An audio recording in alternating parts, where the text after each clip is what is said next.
देख रहे हैं लाइव 7। नमस्कार, लाइव 7 विशेष में आपका स्वागत है। मैं हूं ज्ञान रंजन। दोस्तों, राजनीति एक ऐसी चीज है जहां पर कि कब कौन कहां रहे, कौन कहां जाए, कहना मुश्किल होता है। आज हम बात कर रहे हैं सीता सोरेन की। राजनीतिक गलियारे में यह चर्चा है कि सीता सोरेन का भाजपा से मोह भंग हो चुका है।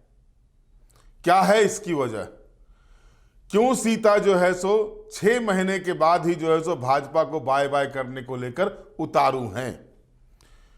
और इसके पीछे वजह है, जो राजनीतिक गलियारे में चर्चा चल रही है उसके पीछे वजह है। और वजह यह है कि भारतीय जनता पार्टी ने पिछले 2 दिनों तक समीक्षा की, आखिर विधानसभा चुनाव में इतनी करारी हार पार्टी को क्यों मिली।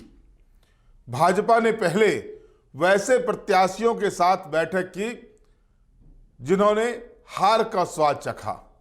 कई दिग्गज नेता की पत्नी हैं, कई दिग्गज नेता हैं इसमें जो चुनाव हार गए।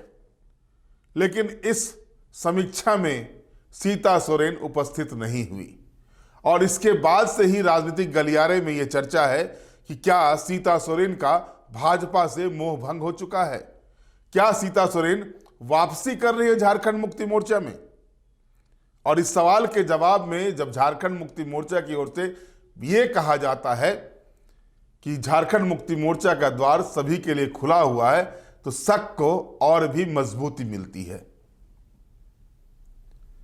आपने देखा कि जिस तरह से लोकसभा चुनाव के पहले सीता सोरेन का भाजपा में उदय होता है, भाजपा में आती हैं, और उनको लेकर भारतीय जनता पार्टी ने जिस तरह से अपने टिकट दिए हुए सिटिंग एमपी को, जिसको टिकट दिया था सुनील सोरेन को दुमका से, उनका टिकट काटकर सीता सोरेन को टिकट दिया। लेकिन नतीजा हार। और उस हार के बाद किस तरह से सीता सोरेन ने आरोप प्रत्यारोप लगाए थे अपने पार्टी के कार्यकर्ताओं पर, नेताओं पर, जो संथाल परगना के हैं। और उसके बाद सीता सोरेन को जामताड़ा सीट से विधानसभा का चुनाव लड़ाया गया। करारी हार मिली जामताड़ा में। और इससे पहले का भी सीन आपने देखा था कि किस तरह से आंसू बहाए गए, क्या क्या नहीं किए गए चुनाव जीतने के लिए। लेकिन कोई भी हथकंडा सीता सोरेन का काम नहीं आया और वो चुनाव हार गई। और अब ये चर्चा का विषय बना हुआ है कि आखिर सीता सोरेन जो कमाल नहीं दिखा सकी भाजपा में रहकर, क्या फिर से झारखंड मुक्ति मोर्चा में वापसी कर रही हैं? दोस्तों, अगर आप झारखंड मुक्ति मोर्चा से छोड़े हुए नेताओं का इतिहास देखेंगे तो आपको लगेगा कि जिसने झारखंड मुक्ति मोर्चा को छोड़ा है उसका बंटाधार ही हुआ है। और फिर मुश्किल घड़ी में वो वापसी भी किए हैं। एक बड़े नेता का नाम है हेमलाल मुर्मू, एक बड़े नेता का नाम है स्टीफन मरांडी। संथाल के दोनों ही दिग्गज नेता हैं। कभी दोनों ही नेताओं ने झारखंड मुक्ति मोर्चा को छोड़ करके अन्य दलों का दामन थामा था। हेमलाल मुर्मू ने भाजपा का दामन थामा था। स्टीफन मरांडी ने झारखंड विकास मोर्चा प्रजातांत्रिक और उसके बाद कांग्रेस पार्टी का दामन थामा था। नतीजा आपके सामने है। नतीजा जिस चीज को लेकर के इन दोनों नेताओं ने झारखंड मुक्ति मोर्चा को छोड़ा था, अब उन्हीं के नेतृत्व में उनकी वाहवाही करते हुए उनके साथ जुड़ करके काम कर रहे हैं पार्टी के लिए। जी हां, मैं बात कर रहा हूं हेमंत सोरेन की। जब हेमंत सोरेन को राजनीति में प्रवेश कराया जाता है, राजनीति में खुलकर वो सामने आते हैं, तो उसके बाद जो है सो हेमलाल मुर्मू और स्टीफन मरांडी सरीखे नेताओं ने झारखंड मुक्ति मोर्चा का दामन थामा था। नतीजा क्या निकला? नतीजा निकला दोनों में से किसी ने भी चुनाव नहीं जीत पाया किसी अन्य पार्टी के बैनर पर। स्टीफन मरांडी निर्दलीय चुनाव जीत गए थे, लेकिन जब पार्टी का बैनर उनके माथे लगा तो वो भी चुनाव नहीं जीत पाए थे और वो वापसी किए झारखंड मुक्ति मोर्चा में। और जब झारखंड मुक्ति मोर्चा में उन्होंने वापसी की तो वो चुनाव जीते, लगातार जीत रहे 2 टर्म से। हेमलाल मुर्मू झारखंड मुक्ति मोर्चा को छोड़कर भाजपा में गए, 2 विधानसभा के चुनाव हारे, 2 लोकसभा के चुनाव हारे। अब उनको लगा कि उनकी राजनीतिक सफर अगर वो झारखंड मुक्ति मोर्चा में वापसी नहीं करते हैं तो समाप्त हो जाएगा। तो उन्होंने झारखंड मुक्ति मोर्चा का दामन थामा और जो सीट उनकी नहीं थी उस सीट से, लिट्टीपाड़ा सीट से उनको टिकट दिया गया और वो विधायक चुन के आए हुए हैं। अब सीता सोरेन की बात कर लें। गुरुजी की बड़ी पुत्र वधू हैं, एक बड़े राजनीतिक परिवार की बहू है। हेमंत सोरेन की भाभी हैं, कल्पना सोरेन की जेठानी हैं। जिस चुनाव में हेमंत और कल्पना की जोड़ी ने सारे जो एग्जिट होते हैं उसको धत्ता बताते हुए प्रचंड बहुमत के साथ झारखंड में वापसी की है, वहां पर सीता सोरेन झारखंड मुक्ति मोर्चा को छोड़कर भारतीय जनता पार्टी का दामन थामती है और कई तरह के आरोप लगाती हुई दिखाई देती हैं। कई तरह की आरोप भी उन्होंने हेमंत और कल्पना सोरेन पर लगाए, कई इमोशनल बातें भी उन्होंने की। इरफान अंसारी के वक्तव्य के बाद मां बेटी दोनों ने जिस तरह से सोशल मीडिया हो या अन्य मीडिया के हो, सभी जगह पर जो है सो उन्होंने जिस तरह के बयान दिए, उसके बावजूद जनता उनके साथ नहीं गई। और अब सीता सोरेन को यह लगने लगा है कि भारतीय जनता पार्टी में रहकर उनकी राजनीतिक कैरियर जो है सो वो कहीं फुल स्टॉप न लग जाए उस पर। और इसके बाद ही ये चर्चा का बाजार गर्म हो रहा है कि कहीं सीता सोरेन वापस तो झारखंड मुक्ति मोर्चा में नहीं कर रही हैं।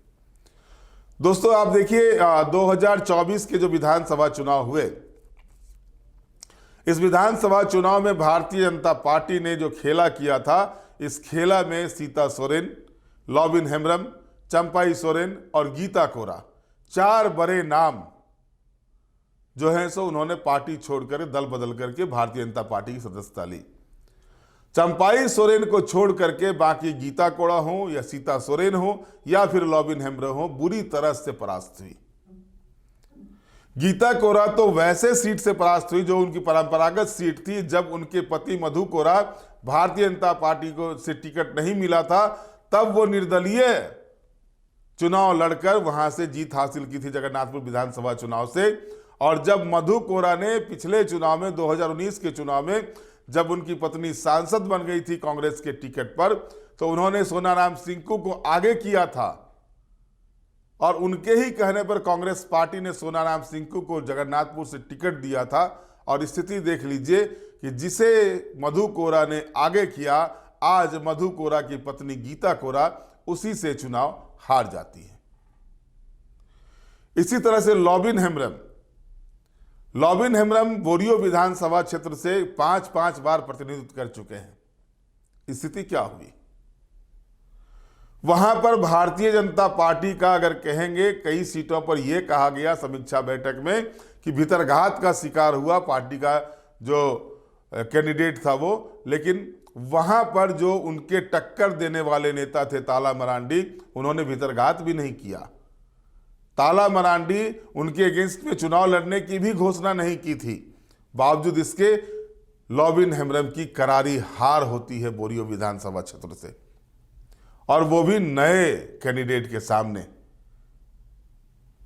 तो ये स्थिति बनी हुई थी। चंपाई सोरेन चुनाव जीत गए।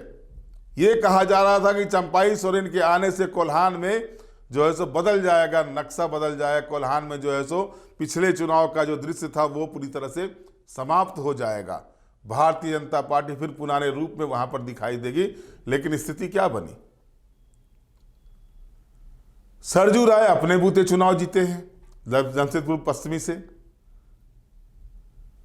पूर्णिमा दास साहू वो अपने से चुनाव जीती हैं, वहां पर भारतीय जनता पार्टी उनको चुना। चंपाई सोरेन का कोई योगदान नहीं है, ना तो सरजू राय को जिताने में और ना ही पूर्णिमा दास साहू को जिताने में। चंपाई सोरेन ने इसके अपने सीट के अलावा जो 2 सीटें ली, चाहे वो अपने पुत्र के लिए बाबूलाल सोरेन के लिए घाटशिला की सीट ली हो या अपने चेला जो रहे हैं उनके लिए खरसामा की सीट ली हो, अपनी सीट को छोड़कर, सरायकेला की सीट को छोड़ करके वो दोनों ही सीट पर से चुनाव हार गए, नहीं जिता सके अपने पुत्र को भी। चर्चा तो यह भी था कि चंपाई सोरेन भी वापसी कर रहे हैं। हालांकि उन्होंने पुराने वीडियो का हवाला देते हुए कहा कि उनके वीडियो को, पुराने वीडियो को दिखाया जा रहा है कि उन्होंने हेमंत सोरेन की बड़ाई की है। वर्तमान में उनका वीडियो, ये जो वीडियो चल रहा है वो गलत है। उन्होंने इस तरह का कोई बयान चुनाव के बाद नहीं दिया है। लेकिन स्थिति आप देख लीजिए, जिसको सिरमौर बनाकर भारतीय जनता पार्टी चाह रही थी कि वो बेतरनी पार कर जाएगी विधानसभा के चुनाव में, वो सिरमौर कोई भी इनका काम नहीं आया। चाहे वो पूर्व मुख्यमंत्री मधु कोड़ा हो, उनकी पत्नी गीता कोड़ा हो, गुरुजी की बड़ी पुत्र वधू सीता सोरेन हो, चंपाई सोरेन हो, या फिर लॉबिन हेम्ब्रम हो। आलम तो ये हुआ कि इतने ट्राइबल लीडर्स को अन्य दलों से तोड़ के लाने के बाद भारतीय जनता पार्टी जो 2019 के चुनाव में 28 में से 2 सीटें जीती थी, वो घटकर 1 सीट हो गई। यानी पूरे प्रदेश से ट्राइबल के लिए रिजर्व सीटों पर भारतीय जनता पार्टी का सुपड़ा साफ हो गया।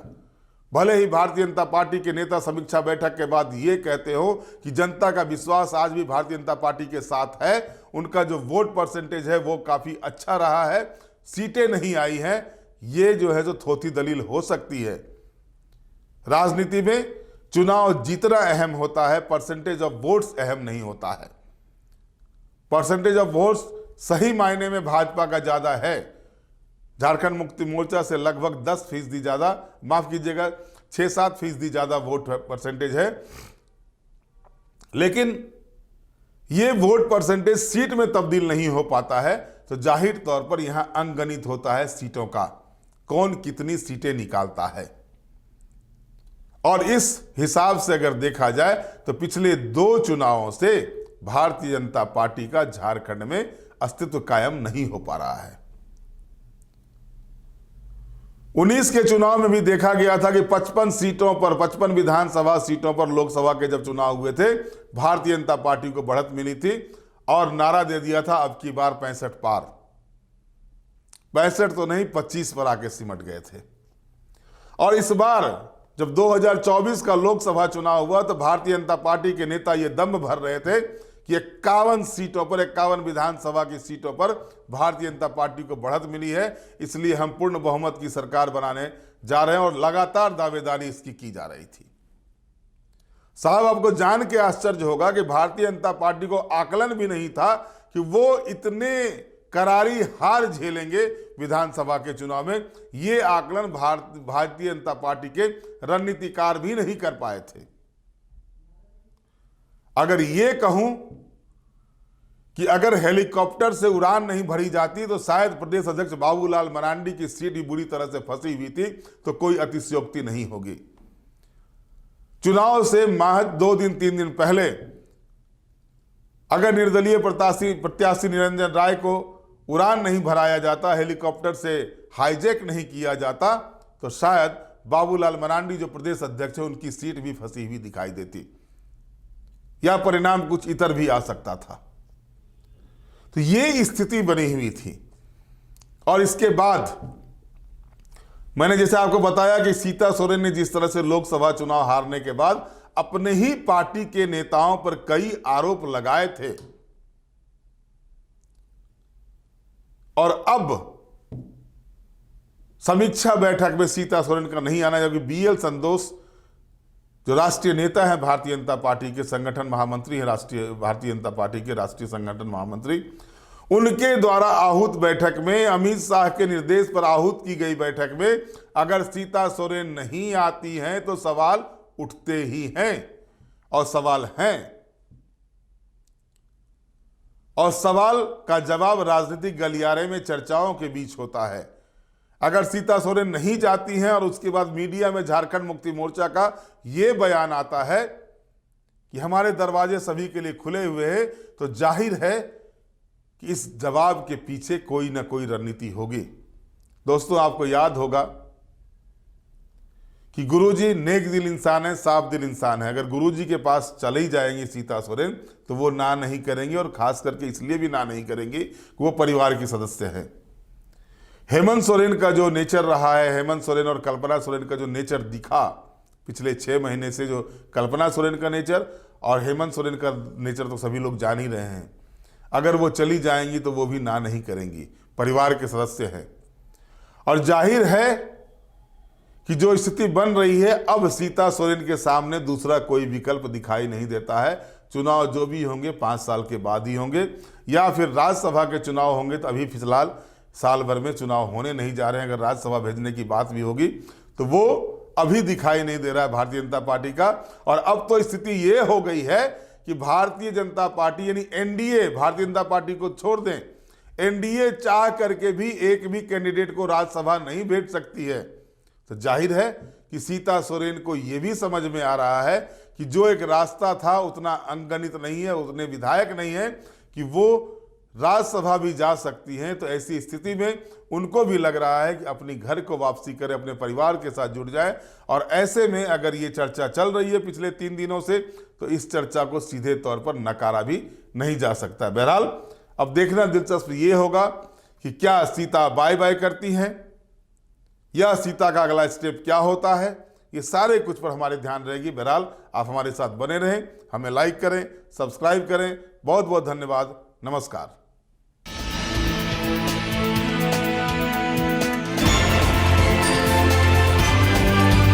आप देख रहे हैं लाइव 7।